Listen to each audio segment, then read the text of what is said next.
One of the fundamental understandings of money and manifestation, materialization, is that you don't chase something that is already yours.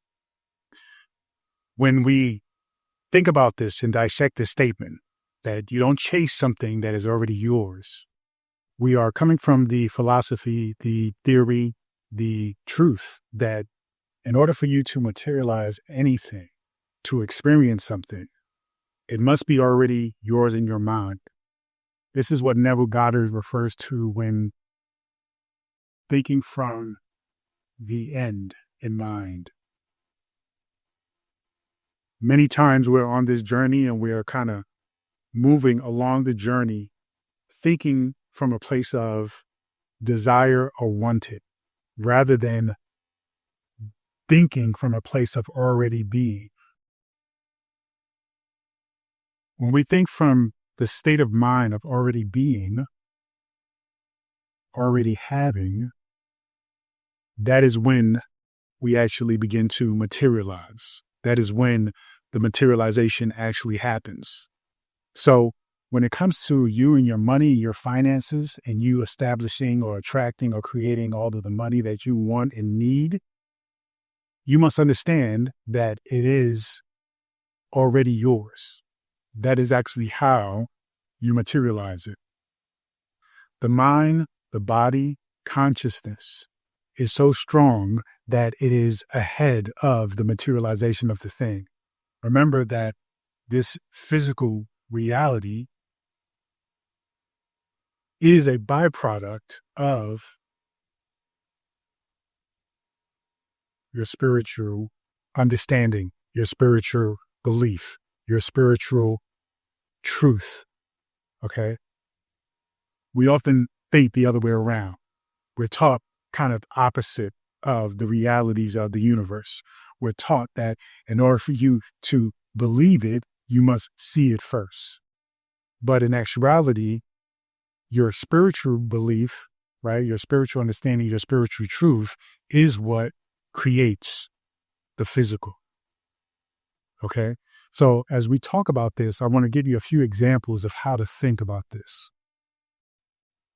Remember when you was a kid, maybe even an adult now, but, if you grew up someplace where, maybe like suburbia, someplace where there's some elements of nature around, we all know what dandelions are, right?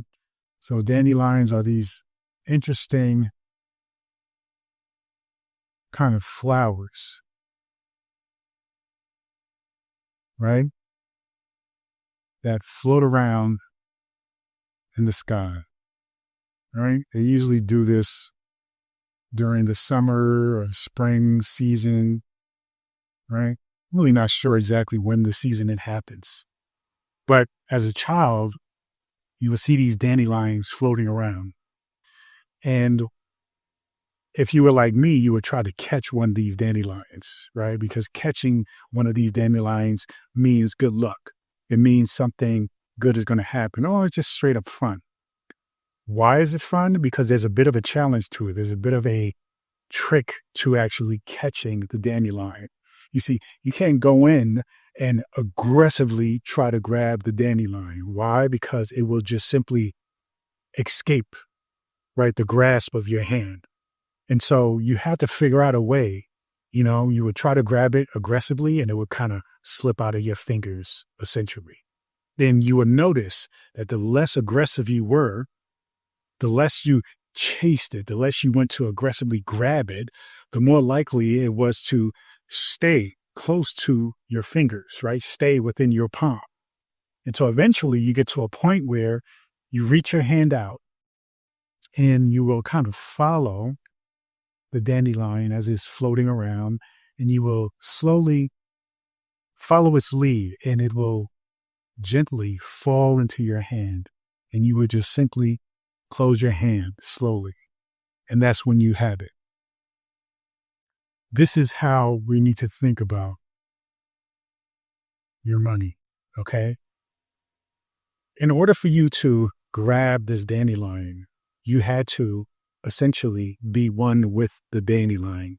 You had to exactly figure out the flow, right? match the frequency of that dandelion and how it existed in time and space. You had to become one with it, figure out the rhythm, the patterns of it. And then that's when you were able to actually catch it. So this is how you need to think about your money, your finances. Okay. You don't force it. You simply pay attention and you align with that reality, that state of being, you see? And so this is more of an emotional existence, emotional kind of framework that you need to really get into, because money is, for many people, an emotional thing. This is what usually sends us out of control when it comes to our finances. We get emotional about the money, but it is more in a negative emotional state, a negative vibration, a negative frequency, which ultimately means, right, subtraction. So if you're in a negative state with your money, with the flow of money, then naturally there's going to be a subtraction of that money in your life. You're not going to have that money. You're not going to attract more money. But if your emotional state is one of positivity, right, then now we're talking about addition. We're talking about adding more to our lives, to our existence, to that relationship. And so in order for you to recognize and meet, right, to resonate with money from an emotional state, there are three things you want to consider. Okay. One of the things that I like to think about is about mindset, but it's about a clarity. Okay. And this clarity is really certainty. It is a certainty, like you're certain that you're going to get up out of the bed when you wake up. You're certain that when you grab the refrigerator door, you're going to open it. You're certain that when you flex and open your hands, it's going to happen. You're certain that you're going to breathe, right? You're certain that your heartbeat is going to continue to go. You see, these are things you never question in life, but we fail to recognize the connection between that level of certainty when it comes to money. Remember that money should be as abundant as air you breathe. This is how we need to see money. This is how we need to relate to money. You need to recognize that money is as abundant as the air you breathe, as to breathing. You never question breathing, right? The most valuable, most important thing that you do, you never question if there's going to be enough. That is the same level of certainty you are to have with your money, with attracting money, with making money. Okay.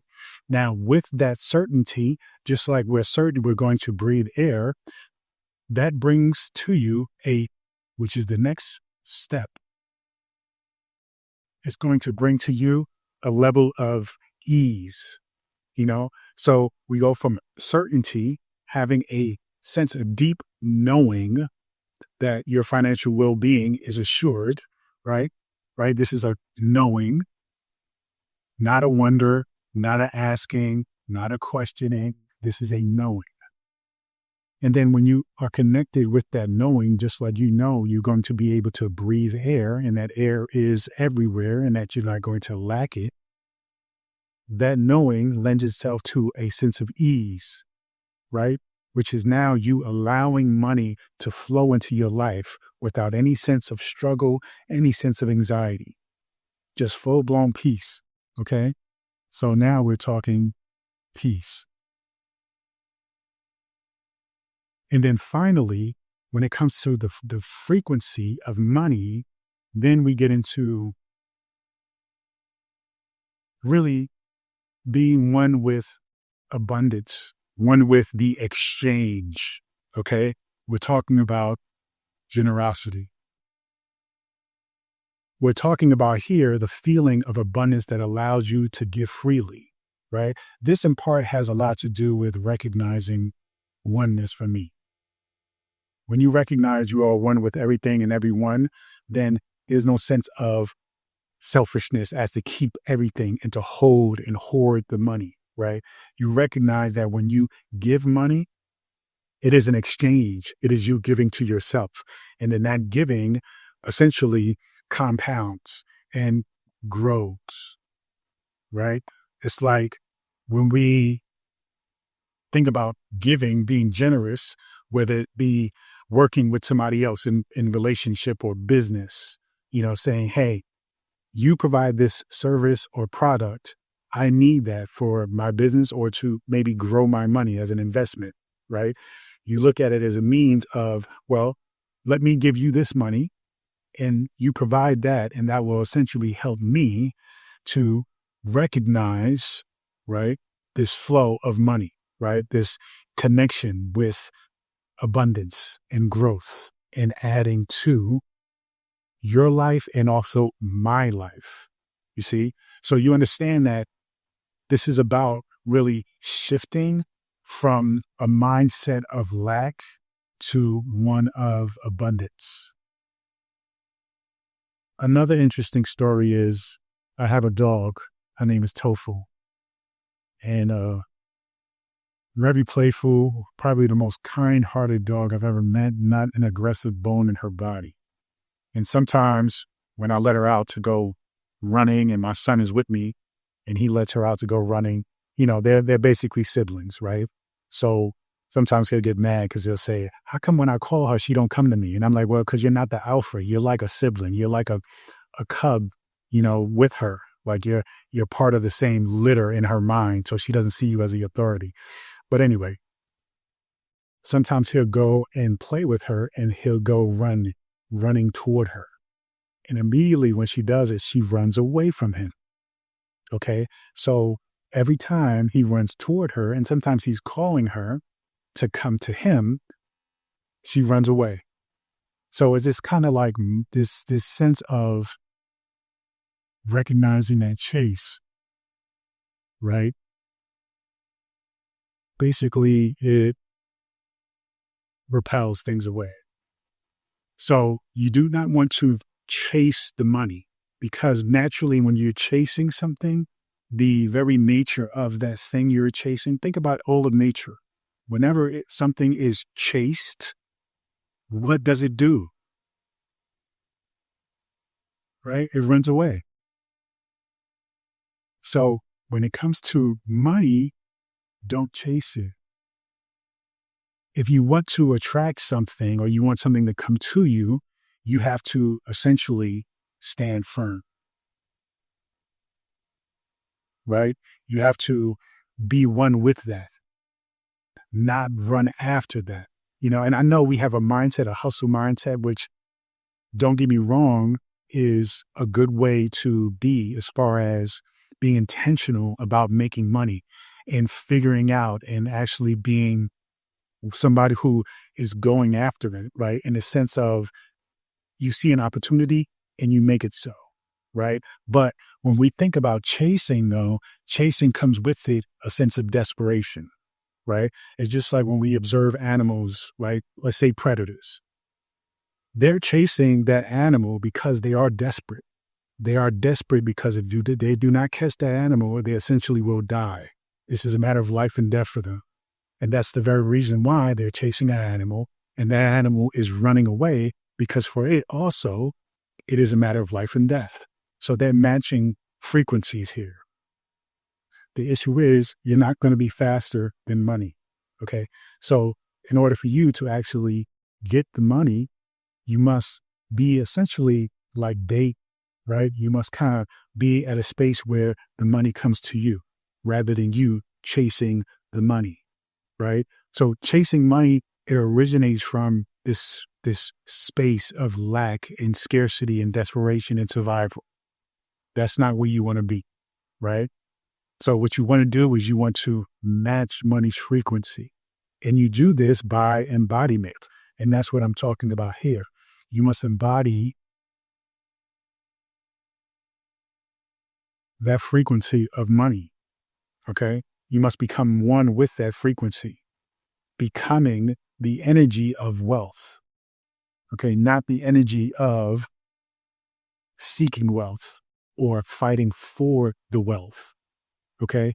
So you have to understand the importance of emotional calibration and understanding and recognizing how your emotions are being triggered or influenced by money in order for you to recognize that, hey, if I am constantly in a state of practice, right, with the emotions that I'm feeling about wealth, you know, if I am in a state of recognizing wealth, security, coming from a place of calmness, and really in a state of the now, right?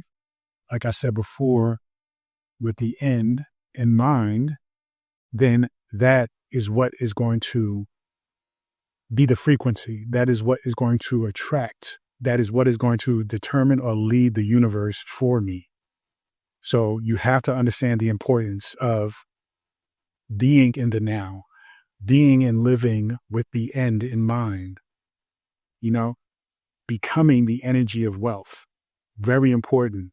And this is regardless of your external, right,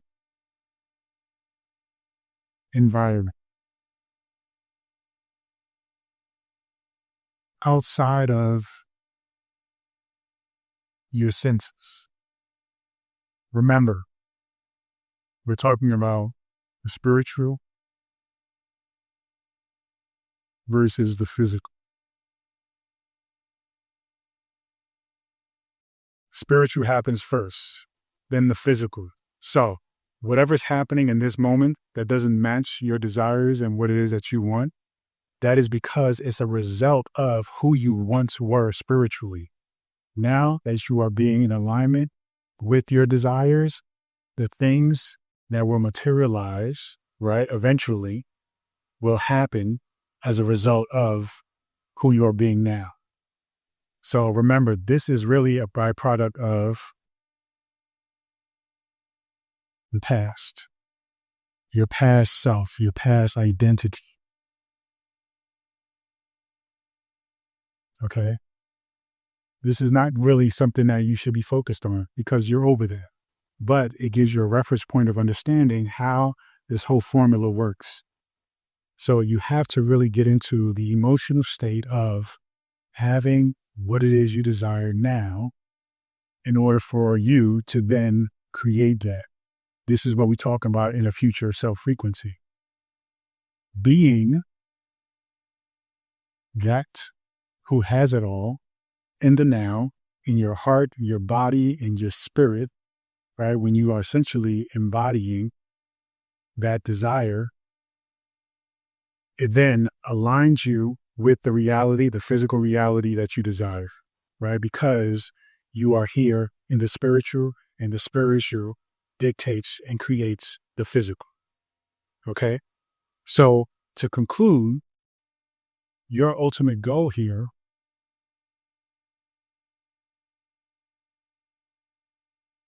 is one of really connecting the spiritual and the physical, understanding the relationship between those things. But your goal here is to become the frequency, right, that money recognizes and is naturally attracted to. So, remember,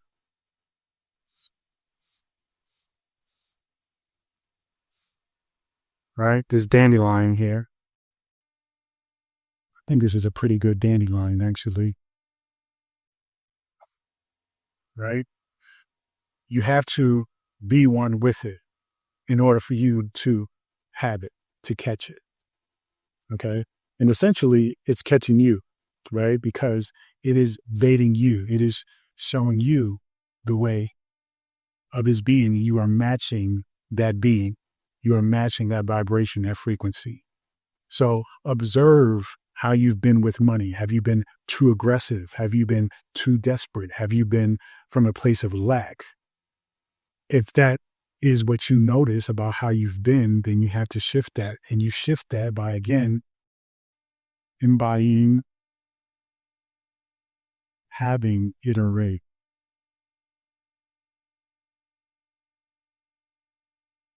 Okay.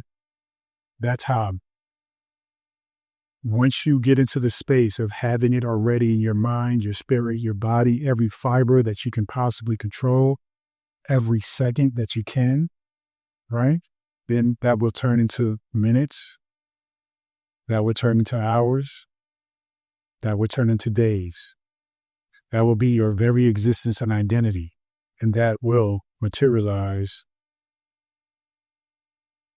right? It will manifest.